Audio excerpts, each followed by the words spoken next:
Welcome back, friends. Join me to see how we went from this to this.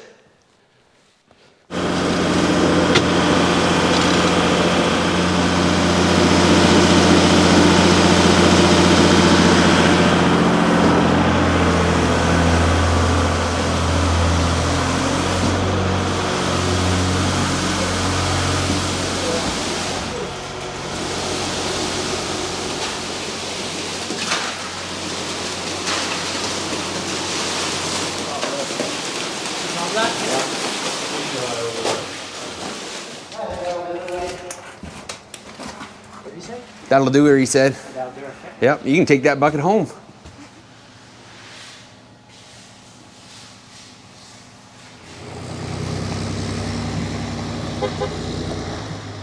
Oh man, I'll tell you, no more dirt, no more muck, no more beam.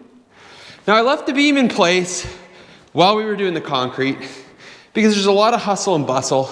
It had temporary lines, electrical and stuff hanging off of it and all this kind of thing. I want to keep things protected. I want the plumbing, the electrical, the structure, everything protected when you have friends over because, you know, sometimes they can get rambunctious, but we've got her braced up just in case. Not that it can really go anywhere because that log is still in one piece, but better safe than sorry for the sake of a few structural screws. And now it's time for rebuilding. First up, Henry Blueskin. You're gonna like this stuff. All right, well, we need 20 of these, about 2 feet long. And just as luck would have it, it's got this handy dandy markings on it. And our lumber's been delivered, so we just happen to have a little bit of a workspace. I like getting set up so you can do things in a rhythm. So we got 2 feet to the bottom of that, T-square. Now, if you're not familiar with Blueskin, there's many versions and varieties. It goes by a many name and a many a color. It is essentially a waterproof membrane, made of some sort of oil-based product. Uh-oh, is that knife not as sharp as it once was? I'll tell you, you don't want to use a good knife with it. So, she's a peel and stick, and well, Blueskin, I'm sure you can guess why they call it that. Paper back, not a lot to the imagination. You peel off the back and it's sticky. And we're gonna line the concrete cavity where the lumber has to go back so the rotting doesn't happen again over the next 40 years. Now, we can't change the design of the foundation because it is what it is and it was built how it was built. So they have an inset for the rim joist and a plate for it to sit on, which is fine as long as it's not touching the concrete.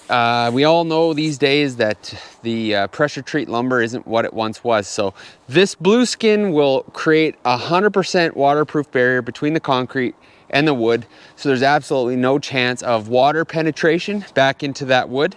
And I do believe I'm gonna add one extra 2x10 on the face of the foundation, just so we get a little more bearing service for the ends of the joists. Because, well, we got the lumber, we already have the Blueskin, and so we might as well use it. You pay for a whole roll, you might as well use a whole roll.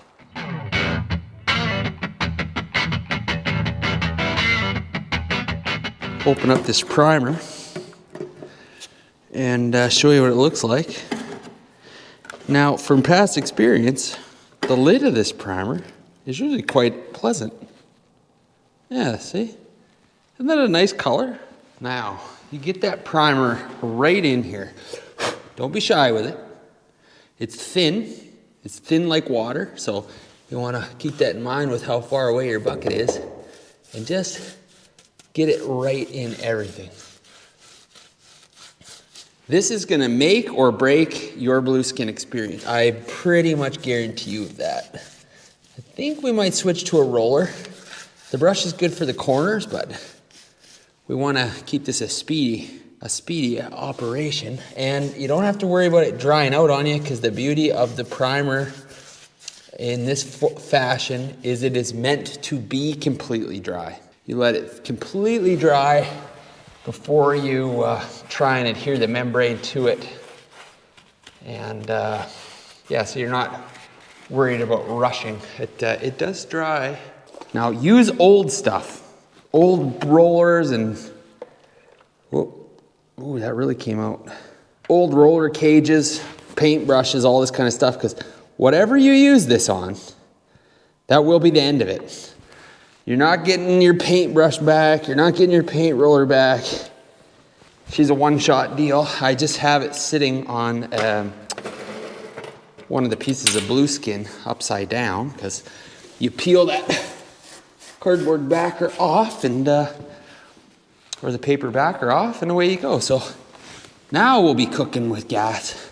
Oh yeah, that's way better. Now we should find our line. All right, do you see the dark green and then the light green? First section, section. The light green isn't dry yet.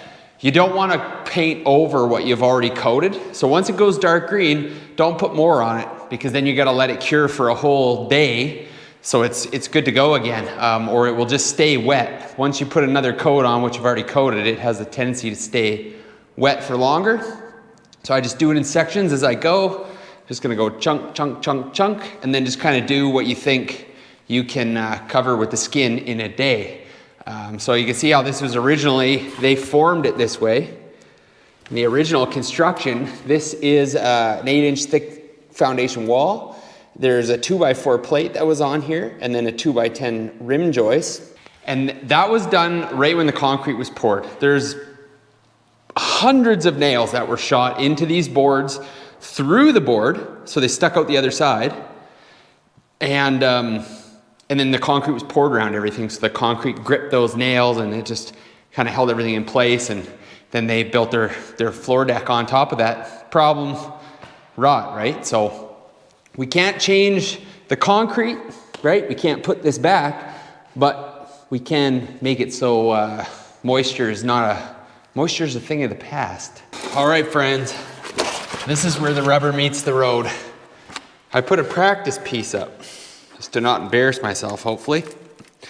Rule number 1 of peel and stick membrane: do not peel the paper off the back further than you have to get it started. It sticks to itself, it sticks to the primer. It'll stick in your hair. It'll stick there, it will stick everywhere. So, you get that folded back, get a hold of your leading edge, hopefully. Now, of course, these were cut from the inside of the roll, so they got that bit of pre-curve on it, so that's annoying. Keep that paper in behind. Get one corner stuck, like that. Keep it away the best you can, and then work your way down that paper. Start working it out, like so.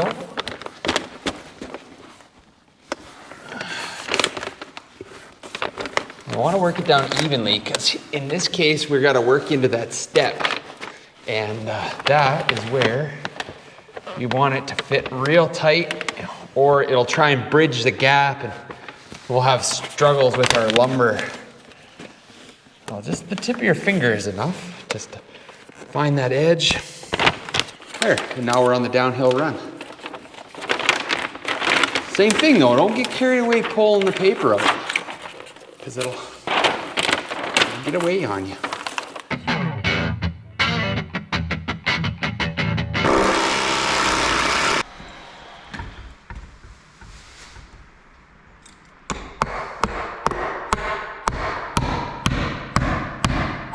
Well, welcome to the framing stage. Last section of beam to go in. Thought you might want to see that. So we're gonna need some material first, I guess. Let's trim those there. So originally this whole beam was built with just 12-foot lumber. It had a ton of splices in it. So we've eliminated all of that. So all the breaks in the beam are actually on top of the jack posts. Gone are the wooden posts. So we're measuring these before they were inset in the concrete. There was a pocket in the concrete. And well, you saw in the last few videos how well that turned out, because a concrete likes to make the wood go do funny things. So I'm gonna keep it back an inch. My helper block down there, what do we got, 152. So we're gonna cut these at 151 and a half. 151 and a half, and then that gives our wood a gap away from the concrete. And I'm also gonna put a cap of the peel and stick membrane over the ends of the beams where it is near that, because well, moisture, she'll bridge the gap. So what did I say? I forgot.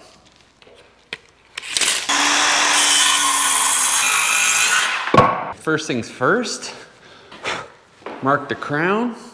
They have a curvature to them, not that exaggerated, but you want the hump side up. So if you picture a rainbow, you want it to look like a rainbow when you install the board, like this. Something to that effect. You can see at that end, I've opted for a very inexpensive helper, just a bunch of boards nailed together. Not much for conversation. With any luck, those are the same lengths. Holy smokes, they are. Well, I'll tell you what. Even a broken clock is right twice a day. I'm just using this iPhone as for playing music. I got a new phone, but it's no mystery how it broke. Glass keeps falling out, and I keep sitting on it, so that must have been its demise originally. We need that electrician back at some point. He had a bit of a mess to clean up still. The plan with the electrical is once everything's in place, because, you know, wires need somewhere to be fastened and they need somewhere to go. Whoop, don't want to fall over. He'll come back, we'll get everything buttoned, but for now we're gonna get the floor in up to about this midpoint, and then we gotta worry about the HVAC stuff going back in, all the ductwork. We're gonna try and salvage most of it, because it's pretty much just going back nearly identical. So we'll use that, and I'm gonna leave this back half the floor off, of course, so we got somewhere to do some layout and bring the stuff in, so we're not working in a 4-foot crawl space, you know, the whole time.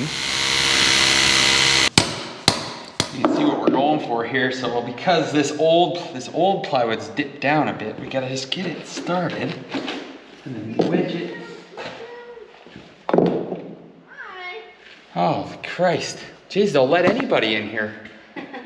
Hey, almost several times a day I kind of pee my pants a little bit. Oh, because people are dropping in? Yeah, I got an extreme startle reflex.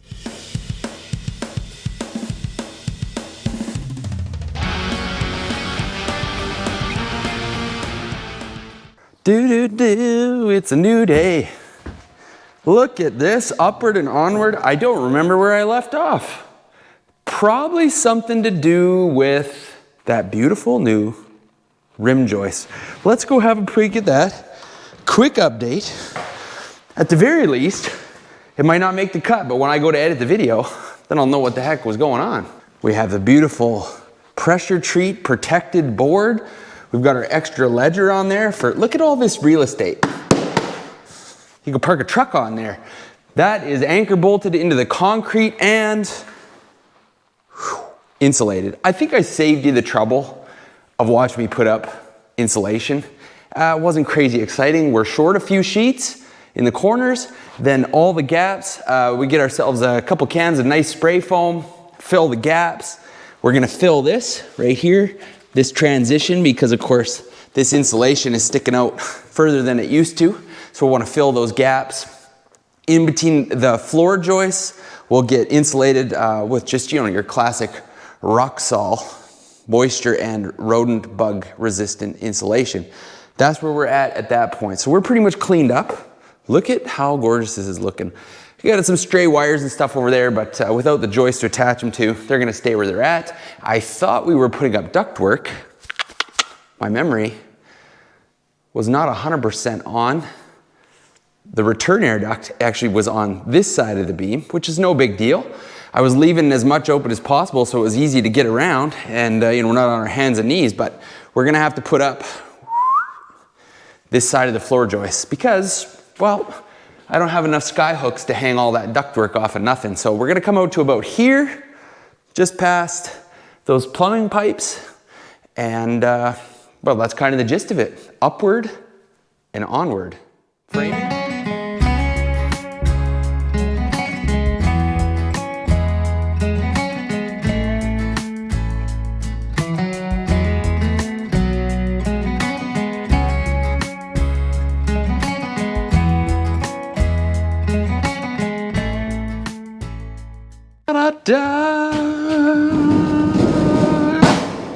Ductwork time.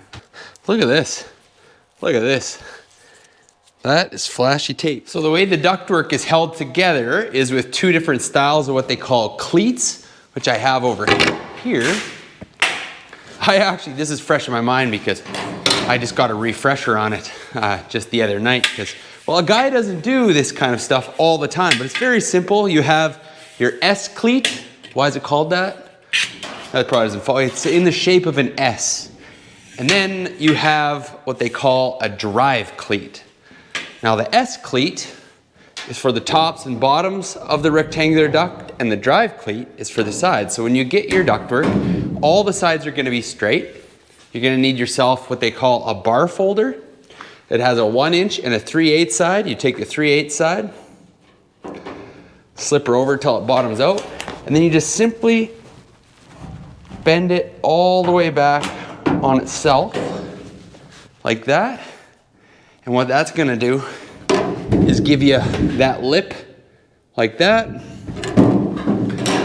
So you're gonna have two opposing hooks, like that, on your ductwork, and then the drive cleat drives on. I'll show you how that works. You're also gonna want a pair of course, I only have a narrow pair. They make these in 6-inch too, 6 and 12, I believe. Seamers pliers, like this.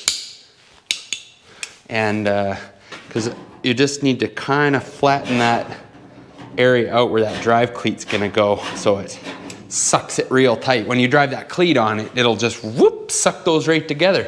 Yeah, you gotta cut yourself a couple of pieces of S cleat. Remember, they're for the top and the bottom, so somewhere there.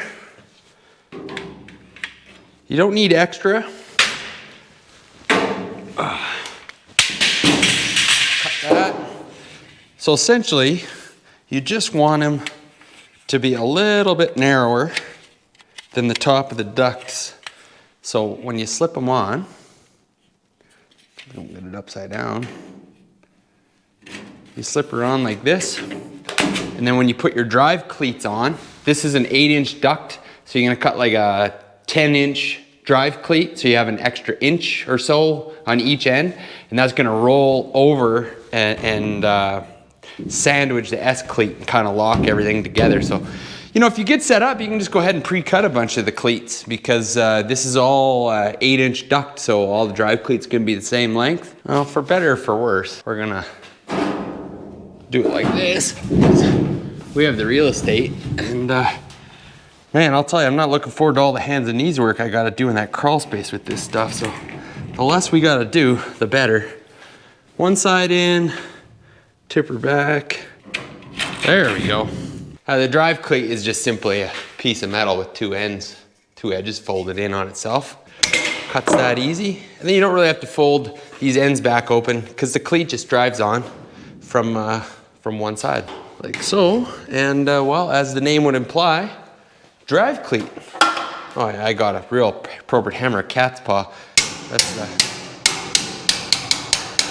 carpenter coming out in you, like that. And then you'll see on the old ductwork, it looks like someone got a ramajama with it. Again, the seamers pliers.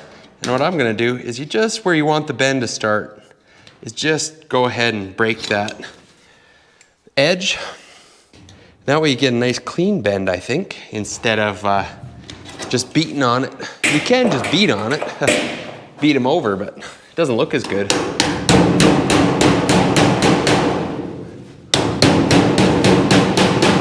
There you go. Now that duct can't come off, and we'll foil tape all these joints.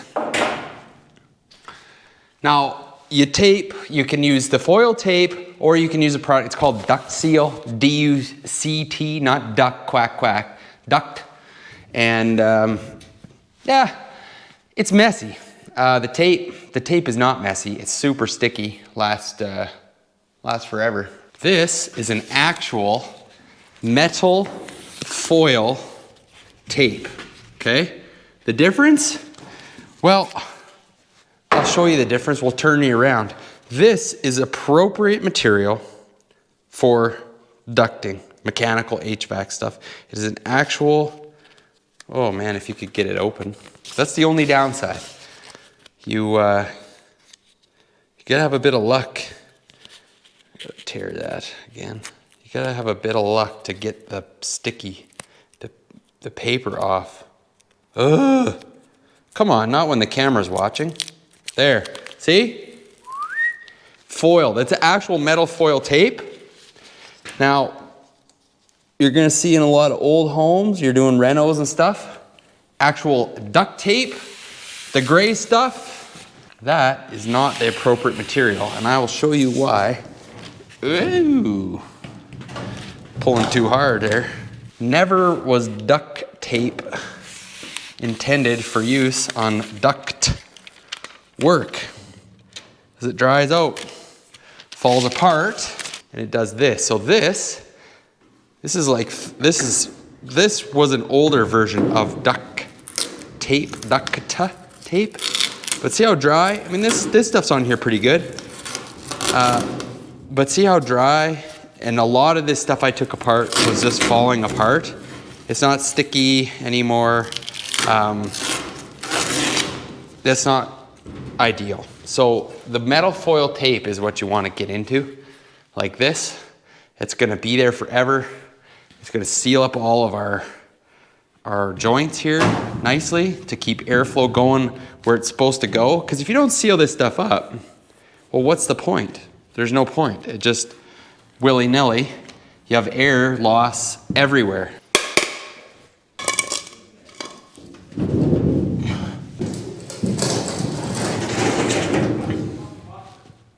Okay, got return air, what are we calling those? Return air collar, there's one there and there is one down there. Oh, handmade in the field, I'll tell you, with, you know, like 2 or 3 tools. They're not the most beautiful, but they're highly functional. In my mind, I got a clever plan here, and it's gonna involve, well, I mean, what every good plan involves, ratchet straps. Now, I know I've mentioned a few times where, you know, I'm like, oh, you know, ratchet strap's better than a helper or something like that. Well, within reason. It'd definitely be nice to have a helper from time to time, but guy doesn't need a helper all day, so.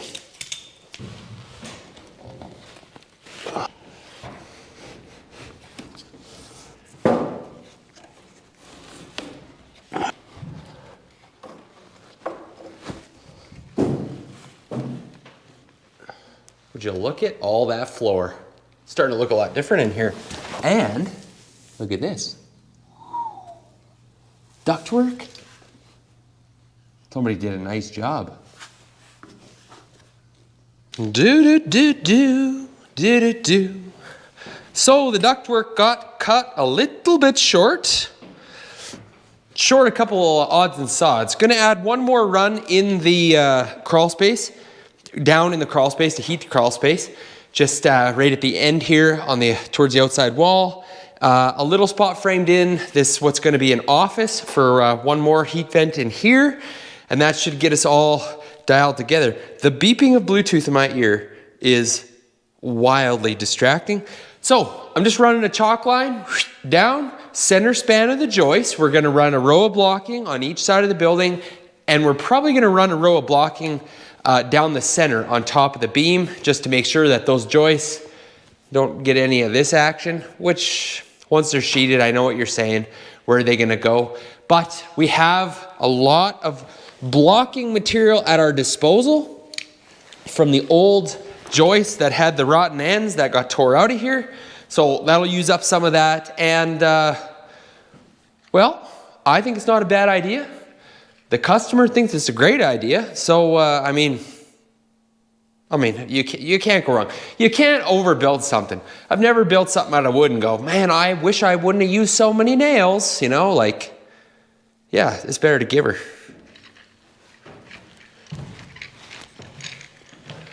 How does he get all these shots? You know, does he have 14 cameras? No, I have one. I move it around. I don't care who you are. If you don't enjoy the snap of a chalk line, well, might be something wrong with you. Oh, he snapped it twice. You can't snap it twice. All right, relax. You tell me in the comments, can you snap a chalk line more than one time? I know there's a right answer, a wrong answer, and 57 other answers that people like to chime in with about chalk lines. You see, personally now, I think when you go about double snapping a chalk line, it just adds a little spice to the day if you're working with other people. Gives them something to scratch their noodle about. Why are all these extra lines? Which one should I use? You know, it's even better than somebody that snaps a chalk line 2-3 times. Somebody that drags the chalk line around as they go instead of keeping it tight. So you get all these nice squiggly lines all over the place. And by the time they get to the end of what you're supposed to be doing, and they go to snap the chalk line, and they go, oh yeah, it doesn't have any chalk on it anymore. Now, if this was a wall, like if we were framing buildings outside or something, like these would be, you know, say these were walls laid flat on a deck, well, you'd just lay boards out, and then you just go along and just eyeball them. You know, you eyesight down the board, and you can kind of see where the edge is at, and then no square, not just, and you cut all your blocking real fast. But this is awkward because it's 4 feet to the basement, you know, so if everything you cut falls, so I'm just doing her the plunky way. Measure, cut, measure, cut, measure, cut. And I'm gonna use a square too because, well, that's the whole point of blocking, isn't it?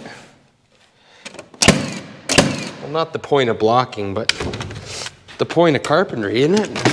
It's supposed to be square. It's supposed to be straight. Who cut these? Okay. Well, the parts run is back. So we've got our ductwork pieces. And look at it. Blocked. Look at that. We're back to a floor. Flat, solid, more solid than ever before. But I think we're gonna call it a day.